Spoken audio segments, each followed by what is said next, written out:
أعوذ بالله من الشيطان الرجيم. بسم الله الرحمن الرحيم. القارئة ما القارئة وما أدراك ما القارئة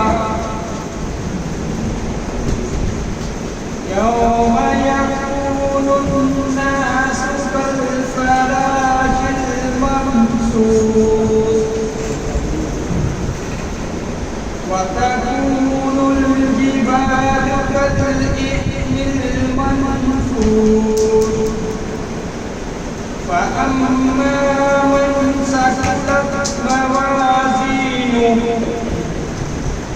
فهو في عيشة راضية وأما من خفت موازينه فأمه